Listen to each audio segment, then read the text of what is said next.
Okay, I want you to do something for me for a moment. I want you to think about where you currently live. How long have you been there? It doesn't matter if where you live is an apartment, a rental, a duplex, a single-family home. What I want you to think about are your neighbors. How many neighbors do you know? Do you know the people who live immediately next to you? Do you know their names, their stories? Anything beyond surface details? If you do, what about the next group, 2 doors down? What about 3 doors down? How far out do you have to go before you realize I have no idea who lives there? Now, hold that experience for a moment, because it turns out what many of us experience personally lines up almost exactly with what researchers are finding nationally. So the Pew Research Center recently looked at how connected Americans feel to their neighbors. Here's the short version. In 2025, many Americans are living with a quietly frayed sense of neighborliness. Only about 1 in 4 adults says that they know most of their neighbors. Fewer than half say they trust the people who live near them, and across age groups and backgrounds, many people don't feel close to those in their local community, and that lack of belonging shows up in loneliness, anxiety, and a weakened sense of shared life. Does that ring true for you? Do you get that? Are you surprised by that, or does it feel very familiar? So I'll be honest with you about myself. I know the name of the person who lives to my left and what she did before she retired. I know she appreciates a clean yard, and I know not to cross the invisible line to mow her grass. You don't do that. I can't remember the names of the people who live to my right, though we occasionally talk across the fence about superficial things when our schedules happen to line up, which isn't that often. I don't know the names of the family behind me. I know the husband's occupation, that there are several kids, and not much more. Beyond that, I recognize faces in my neighborhood, but I don't really know people, even though I've lived there for for just over 10 years. It's not that I have a problem with my neighbors. It's just that I live my life. They live theirs. I'm busy with my family. They're busy with theirs. We all do our own things, and those things rarely involve the people who live closest to me. That probably sounds normal to you. It may even sound responsible or expected, especially for people raising families, managing work, juggling commitments. You get that, right? And it mirrors the Pew data almost perfectly. But here's the thing. In the course of human history, this has not been the norm. We live in a deeply individualistic time and culture, and that individualism shapes how we hear the biblical stories we read each week. In fact, it's one of the reasons some of these stories just don't make sense to us. Our focus text today comes from the Gospel of Luke. Jesus tells this parable, this story. There was a rich man who was dressed in purple and fine linen, and who feasted sumptuously every day. And at his gate lay a poor man named Lazarus, covered with sores, who longed to satisfy his hunger with what fell from the rich man's table. Even the dogs would come and lick his sores. The poor man died and was carried away by the angels to be with Abraham. The rich man also died and was buried. In Hades, where he was being tormented, he lifted up his eyes and saw Abraham far away with Lazarus by his side. And he called out, "Father Abraham, have mercy on me, and send Lazarus to dip the tip of his finger in water and cool my tongue, for I am in agony in these flames." But Abraham said, "Child, remember that during your lifetime you received your good things, and Lazarus in like manner evil things. But now he is comforted here, and you are in agony. Besides all this, between you and us a great chasm has been fixed, so that those who might want to pass from here to you cannot do so, and no one can cross from there to us." He said, "Then I beg you, Father, to send him to my father's house, for I have 5 brothers, that he may warn them, so that they will not also come into this place of torment. And Abraham replied, they have Moses and the prophets, they should listen to them. He said, no, Father Abraham, but if someone from the dead goes to them, they will repent.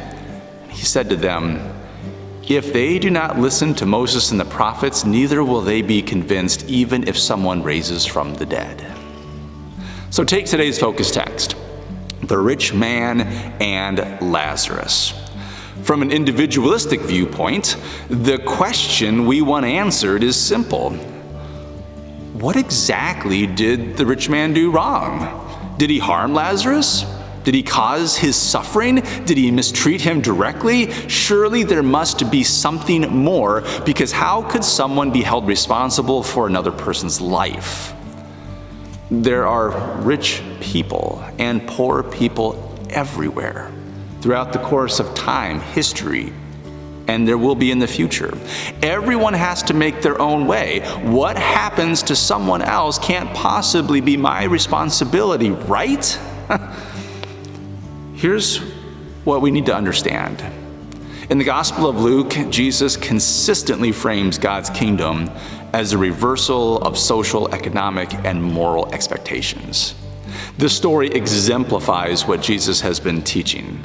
Jesus is telling this parable to people who know the law, know the scriptures, and know that care for the poor is not optional. And yet, they walk past suffering anyway. Lazarus, he isn't hidden. He's not far away. He's not invisible. He's at the gate. He's named. He's seen. The sin of the rich man is not cruelty. It's just indifference. Luke loves to use geography with meaning. So Luke in his stories will include things like roads and tables and gates and thresholds. And here, the rich man's gate is the quiet villain in the story. It marks the boundary between comfort and desperation, abundance and hunger, seeing and choosing not to see. You don't have to cross an ocean to love your neighbor, you just have to cross a threshold. And then comes the final sting of the story, when Abraham says, they have Moses and the prophets, they should listen to them. That can sound harsh. It really can. But what Jesus is saying is this: the problem, it's not lack of information. The problem isn't disbelief. The problem is refusing to live what is already known. Let me be very clear about something. Jesus is not telling this story to give us a map of heaven and hell. This is not a scare tactic. It is not meant to produce fear or anxiety about the afterlife. It is meant to wake us up. In Luke's gospel, care for the poor is not heroic. It is not exceptional or extra credit. It's baseline faithfulness. The tragedy isn't that the rich man hurt Lazarus. It's that in a community-based culture where people know each other and have a commitment to each other, he walks past him every day and still believed his wealth was a private matter. That is incredibly hard for us to hear from within an individualistic culture and worldview. I don't know my neighbors very well. By global standards, I am wealthy. I am shaped deeply by a culture that tells me I am responsible for myself and my immediate circle, and that anything beyond that is simply optional. So yes, this parable hits uncomfortably close to home for me. But again, Jesus does not tell this story to condemn. He tells it as an invitation to wake up, to see differently, and to participate in God's kingdom in a way that actually brings life. So let me see if I can talk about this in just a little bit different way, put this a different way. You don't know what you haven't experienced. You don't really know what you're missing if you've never lived another way. So I know someone who grew up in a very small Midwestern town. Population was like under 300. I mean, it was small. And for generations, his family stayed put. They all were born and lived in that community.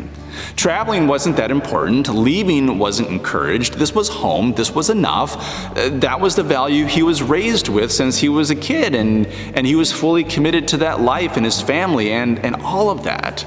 But eventually, though, he did leave, first to study, and then after he studied, he left to travel, and then to pursue a relationship beyond his region and culture. And I married him and his spouse quite a while ago.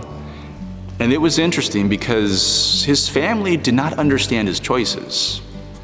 But he told me that he can no longer imagine a life without the beauty, people, and love he would have missed had he never crossed those thresholds.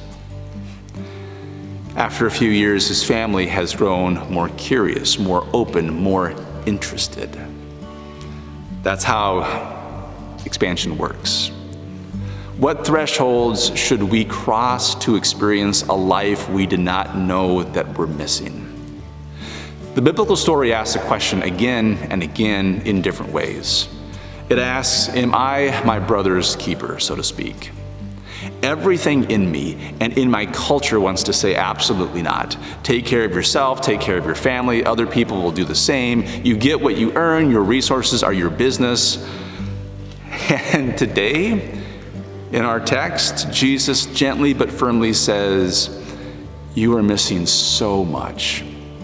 Look around. Do you see your neighbors? Will you let yourself be moved by their stories? There's a vibrancy and meaning to life which is lived in connection with others, a life that values more than what one can accumulate alone. To a degree, then, the biblical story says, yes, you are your brother's keeper. But this is not a burden, it is a blessing. The Christian faith is not individualistic. It never has been. It is not about how you, singular, escape this world. It is about God's dream of a new creation, a kingdom experienced as life together. So here's the nudge.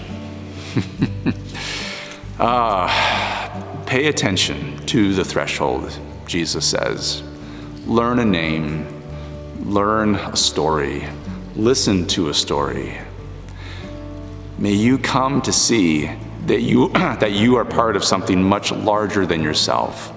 May you come to discover the blessing that comes with seeing your neighbor and living connected to God as you live connected to others.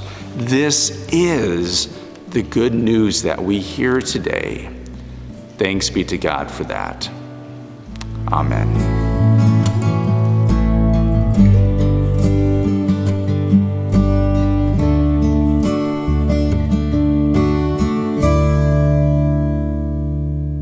As a way of going deeper into the story and applying it more directly to your life as you find yourself living today, here are a couple of reflection questions, and we'll invite you to pause the video or simply write them down and reflect on them later, have a conversation, whatever is good for you. Here's question number one. When you think about the place where you live, who are the people you see regularly but don't really know? And what keeps those relationships at the level of polite distance rather than shared life? Here's question number two. Where do you notice a gate or threshold in your own life? Something that separates comfort from need, familiarity from unfamiliarity, or seeing from choosing not to see. And then finally, because we want people not just to think and ponder the implications of their faith, but actually practice it, here's your challenge for this week. So I want you to think about this and then do this. What is one small, concrete way that you could cross a threshold this week? Not to fix or rescue anyone, but simply to notice, listen, and acknowledge a neighbor as part of your shared life.